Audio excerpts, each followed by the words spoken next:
Je vous salue tous dans le nom de Jésus-Christ, notre Seigneur. C'est moi, pasteur Christian Bissanoura. Nous bénissons le Seigneur pour une autre journée qui nous a fait grâce, pour parler de sa bonté, pour parler de sa force, ses projets envers nous, ses enfants. La fois passée, nous avons parlé de Jacob. Nous allons continuer aussi sur le même personnage de la Bible, Jacob. Mais aujourd'hui, nous avons un thème qui est un bon leader prépare son élévation. C'est un sous-thème de notre thème, l'esprit d'un leader. L'esprit d'un leader, c'est notre grand thème que nous sommes en train de poursuivre, mais aujourd'hui, nous avons le sous-thème intitulé un bon leader prépare son élévation. Son élévation. Pour les enfants de Dieu, l'élévation n'est pas accidentelle. L'élévation ne vient pas par accident. Pour les enfants de Dieu, l'élévation, elle est planifiée, l'élévation, elle est préparée. L'élévation vient de Dieu. Alléluia. Parce que si nous lisons dans le livre de Jérémie au chapitre 29, à partir du verset 11, il dit, je connais les projets que j'ai formés sur vous. Ce sont des projets de bonté, pas des projets de malheur. C'est des projets qui donnent un futur meilleur. Ce sont des projets que le Seigneur a pour ses enfants. Et si nous voyons dans le livre d'Éphésiens au chapitre 2, au verset 10, la Bible nous dit que nous sommes son ouvrage, nous sommes l'ouvrage de Dieu. Il nous a créés pour de bonnes œuvres, pour de bonnes œuvres. Alors, il y a des raisons de ton existence et des raisons de mon existence. Rien n'est par hasard, rien n'est accidentel. Alléluia. Alors, il y a les plans de Dieu, les promesses de Dieu, et de l'autre côté, il y a aussi la préparation, les étapes de la préparation sur la bénédiction de Dieu, sur l'élévation de Dieu. Alléluia. Dans le livre de Genèse, au chapitre 32, à partir du premier verset, tous les chapitres au verset 32, nous allons voir les étapes que Jacob a poursuivies pour être changé, pour être élevé, pour entrer dans les projets de Dieu pour que ce que le Seigneur a promis soit réalisé. La première étape, c'est que Jacob, en rentrant de chez Laban, rentrant dans son pays, il est arrivé au Jourdain. Il est arrivé au Jourdain et de l'autre côté du Jourdain, c'était son pays. Alors, il allait rencontrer son frère Esaïe, à qui il a eu des problèmes auparavant, à qui il avait escroqué. Alléluia. Alors, la première étape, c'est que Jacob a fait, c'est de planifier sa réconciliation avec son frère. Qu'est-ce qu'il a fait? Il a envoyé des messagers envers son frère. Il a envoyé des messagers pour leur dire que le Seigneur l'a béni. Maintenant, il rentre dans son pays et qu'il veut les rencontrer. Alors, son frère Esaïe est venu à sa rencontre avec 400 hommes. Alors, les messagers sont venus, lui ont dit que ton frère vient, il est en route, il est avec 400 hommes. Alors, Jacob a eu peur. Qu'est-ce qu'il a fait? Il a envoyé vers son frère des cadeaux. Il a envoyé vers son frère des cadeaux. Il a envoyé des brebis, il a envoyé des chèvres, des boucs, des bœufs, des chameaux. Il a envoyé tout ce que je peux appeler comme un cadeau pour apaiser la colère de son frère. Alors, ça veut dire quoi? L'étape de réconciliation qu'il a fait, il a envoyé des messagers juste avec des paroles. 2, il a envoyé des cadeaux. 3, il a envoyé ses enfants et ses épouses vers son frère. Il est resté seul de l'autre côté du Jourdain. Il a tout fait traverser. So, la première étape, si tu veux être béni par le Seigneur, c'est de pardonner et de demander pardon. Chercher la réconciliation avec des gens dont tu as connu des problèmes. Mon frère, notre Seigneur, c'est un Dieu de paix. Il ne veut pas te bénir quand en toi tu ne respires pas la paix. Quand en toi tu respires la guerre, quand en toi tu respires la haine, quand en toi tu respires l'orgueil, il ne peut pas te bénir. Tu veux être élevé, humilie-toi, réconcilie-toi avec tes frères et tes sœurs, avec avec les gens, avec le monde. Alléluia. Ça, c'est un. C'est la première étape. La deuxième étape que Jacob a fait, il est retourné vers le Seigneur, il a cherché la face du Seigneur et il a demandé au Seigneur de le garder, de le protéger. Mais avant de le protéger, il a rappelé au Seigneur les promesses que le Seigneur lui a données.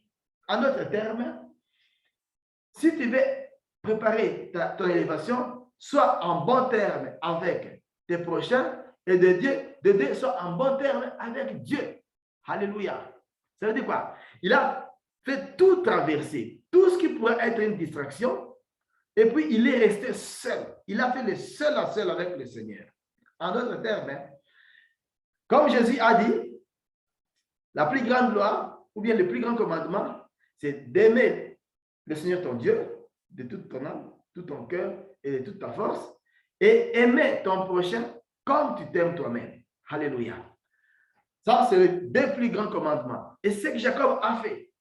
Il s'est réconcilié avec Dieu et il s'est réconcilié avec son frère. Mais avant d'aller voir son frère, il a envoyé les œuvres de réconciliation. Il a envoyé les gens, il a envoyé des messagers, il a envoyé des cadeaux, il a envoyé sa famille. Et lui-même, il est resté dans le seul à seul avec le Seigneur. Mon frère, tu peux beaucoup travailler, tu peux avoir de l'argent, tu peux être béni par ta propre force, mais ça ne va pas durer longtemps. Il faut chercher le seul à seul avec le Seigneur. Il faut avoir le temps de t'enfermer avec le Seigneur. Il faut avoir le temps de demeurer seul à seul avec le Seigneur. Adorer, prier, louer le Seigneur, lire ta parole, écouter les messages des hommes de Dieu, écouter le Saint-Esprit de Dieu et avoir le seul à seul avec le Seigneur. Rappeler le Seigneur ce qu'il a dit de toi. Rappeler le Seigneur ce qu'il a dit dans sa parole. Qui est ta promesse? Alléluia. Oui. Qui est ta promesse? C'est ce que Néhémie a fait. Il a rappelé au Seigneur ce qu'il avait dit. C'est ce que Daniel a fait. Il a rappelé au Seigneur ce qu'il avait dit. Oh, alléluia. Alors, ça, c'est la deuxième étape. C'est le seul à seul avec le Seigneur. La troisième étape, c'est de connaître ce que le Seigneur a dit envers toi. Le Seigneur avait dit à Jacob qu'il allait faire de lui, de sa postérité, dans sa postérité, allait grandir et devenir comme le sable, beaucoup comme du sable. Alors, il a rappelé au Seigneur ce que le Seigneur avait prononcé, ce que le Seigneur avait dit de lui, parce que le Seigneur est toujours derrière sa parole pour l'accomplir. Alors, il faut comprendre par rapport à tes projets, par rapport à tes problèmes, par rapport à ce que tu traverses, qu'est-ce que le Seigneur a dit? Qu'est-ce que le Seigneur a prononcé? Il faut toujours lire prier dans la parole, prier dans la Bible. Il faut chercher des passages, des versets bibliques qui vont de pair avec ce que tu traverses et prier par rapport à ces paroles. Alléluia. Jacob a rappelé le Seigneur ce qu'il avait dit. Il ne faut pas aller prier. Tu pries dans les langues seulement. Tu pries, tu as dit. Non, il faut. Seigneur, tu as dit dans ta parole, dans Jérémie, dans Daniel, dans Esaïe, tu as dit dans Jean, tu as dit dans Matthieu, tu as dit dans 1 Corinthiens 2. Il faut dire au Seigneur, tu as dit ceci, parce qu'il est toujours derrière sa parole pour l'accomplir. Il n'accomplit pas ta parole. Il n'accomplit pas ta volonté. Il n'accomplit pas ce que tu dis. Il accomplit ce qu'il a dit. Le Seigneur connaît une seule langue, sa parole. Il connaît une langue, sa parole. Alors, quand tu pries dans sa parole, là, tu pries dans la volonté de Dieu. Alors, Jacob est resté, après avoir resté, il a rappelé au Seigneur ce qu'il avait dit. Toi aussi, le secret de ta réussite et de ton élévation, c'est de connaître ce que le Seigneur avait dit et le rappeler. Gloire au Seigneur. Alléluia. Le rappeler. Ça, c'est la troisième étape. Rappeler au Seigneur ce qu'il avait dit. C'est pour cela qu'il faut lire la Bible. et savoir les promesses de Dieu qui sont cachées dans la Bible. C'est pour ça qu'il faut savoir prier et ouvrir les oreilles spirituelles afin d'écouter ce que le Seigneur t'a dit. Amen. Hier, le Seigneur m'avait parlé et aujourd'hui, il m'a parlé.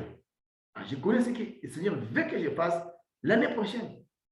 Toi aussi, tu dois savoir ce que le Seigneur veut que tu fasses. Alléluia. Après avoir parlé au Seigneur, la Bible a dit, quand il a fait tout traverser, il a lutté toute la nuit avec l'ange de Dieu. Ça veut dire quoi? Il est entré dans l'étape de brisement. Dans l'étape de brisement. Tu ne peux pas entrer dans l'élévation du Seigneur étant le même. Tu dois changer. Tu dois chercher à changer. Tu dois chercher à rencontrer le Seigneur. Ça, c'est la quatrième étape. C'est le brisement. Tu dois être brisé spirituellement, moralement, physiquement. Donc, tu dois changer de caractère, tu dois changer de pensée, tu dois changer de comportement, tu dois changer de paroles, tu dois être une autre personne. Le brisement, tu dois changer. Alléluia. Que le Seigneur t'aide, pour que tu comprennes. Tu ne vas pas entrer dans une autre dimension avec tes pensées que tu avais avant quand tu étais encore dans le péché. Tu ne vas pas entrer dans une autre dimension avec tes pensées d'enfantin ou bien de négligence ou bien de paresseux. Non, non. Tu dois te préparer à un brisement. Tu dois te préparer à un brisement. L'étape de brisement, c'est une étape normale. Alléluia. C'est une étape où tu restes seul. Le Seigneur ne va pas briser toute la famille. Non, il va te briser toi qu'il va utiliser. Tu restes seul. Alors là, il y a une étape où tu ressens le rejet. Il y a une étape où tu ressens l'amertume. Il y a une étape où tu luttes avec les gens. Tu luttes avec Dieu. Dieu cherche à te changer, tu ne peux pas changer. C'est difficile, ça c'est difficile. Et là, c'est l'étape où il vient. Tu fais des jeûnes, tu fais des prières, tu fais des méditations, tu fais des veillées, tu fais du site, tu fais ça. Maintenant, la Bible, tu cherches à te découvrir, tu cherches à connaître la volonté de Dieu, la mission de Dieu. Là, c'est l'étape d'apprentissage. Toi, seul avec Dieu, c'est une étape où il te montre, il te traîne, il te forme, il te change. C'est une étape de brisement. Tu dois l'accepter. Sinon, tu vas redoubler des classes. Tu vas reprendre les mêmes problèmes. C'est pour ça que les hommes de Dieu, ils montent, parce qu'ils ont échappé à une étape de brisement. Arrivé au sommet, ils tombent. Pourquoi? Ils n'ont pas été préparés. Alléluia. Il faut aller doucement. Accepter toutes les étapes. Et quand tu arrives à l'étape de brisement, c'est une étape où tout le monde t'abandonne. C'est une étape où tu te trouves seul. Même pas avec l'argent. C'est une étape où tu as besoin des gens, mais tu te sens, personne ne veut que tu veux être avec toi. Tu es seul. C'est une étape. En réalité, c'est la dernière étape pour entrer dans l'élévation. C'est la dernière étape pour entrer dans l'élévation. Tu dois lutter, ne pas abandonner. Alléluia. La fois passée, j'ai parlé qu'un bon leader ne cède point. Alors, quand tu arrives dans l'étape là de brisement, là où le cœur te fait mal, là où les gens te font mal, là où la vie devient difficile, là où tu cherches la face de Dieu, des fois tu ne le vois pas. Tu vois Dieu dans le sens contraire, dans le sens de combat. Jacob est resté toute la nuit en combattant avec Dieu. En d'autres termes, Dieu devient contre toi. Alors, c'est une étape où tu dois rester ferme. Alléluia. Il reste. Et alors, la cinquième étape, c'est l'étape où l'ange a dit à Jacob, c'est maintenant s'il fait l'aurore, laisse-moi partir. C'était le petit matin, laisse-moi partir. Jacob n'a pas voulu le laisser, il l'a pris très fort. Cette étape, c'est une étape où, malgré les souffrances et les problèmes, tu t'enfermes en Dieu. Donc, tu t'attaches au Seigneur. Si c'est la mort, je vais mourir, mais avec Jésus. Je vais mourir avec le Seigneur. C'est une étape où tu t'attaches au Seigneur. Là, tu es en train de terminer les étapes pour entrer dans ton élévation. Il s'est attaché à l'ange. Il a dit, je ne t'abandonne pas si tu ne me bénis pas. Premièrement, bénis-moi. Et puis, je vais te laisser. Alors, qu'est-ce qui s'est passé? L'ange lui a dit, quel est ton nom? Quel est ton nom? La bénédiction vient quand tu as compris le sens du combat que tu traverses. Tu ne fuis pas le combat. Tu restes dans le combat jusqu'à ce que la bénédiction vienne. Tu restes là, fidèle à Dieu jusqu'à ce qu'il ouvre des portes. Reste fidèle. Il y a des portes qui vont s'ouvrir. Alléluia. Alléluia. Oui. Et puis il a dit, quel est ton nom? Ça veut dire quoi? Tous les problèmes de Jacob étaient cachés dans son nom-là. Dans le nom-là de Jacob, c'était rempli tous ces problèmes. Tous ces problèmes, je ne vais pas reprendre tout ce que j'avais dit la fois passée, mais tout ce qu'il traversait comme problème avait comme source son nom. Son nom de Jacob, le nom des escrocs, le nom des bandits, le nom des voyous, le nom des voleurs. Elle a dit, désormais tu seras plus appelé Jacob. Parce que tu as lutté avec les hommes et tu as lutté avec Dieu. Et tu es resté vainqueur. Alléluia. Demeure vainqueur malgré les problèmes et les souffrances. Reste fidèle à Dieu. Reste fidèle au Saint-Esprit. Reste fidèle à Jésus-Christ. Tu vas demeurer le vainqueur. Tu vas sortir victorieux et tu vas entrer dans ton élévation. Alléluia. Oui.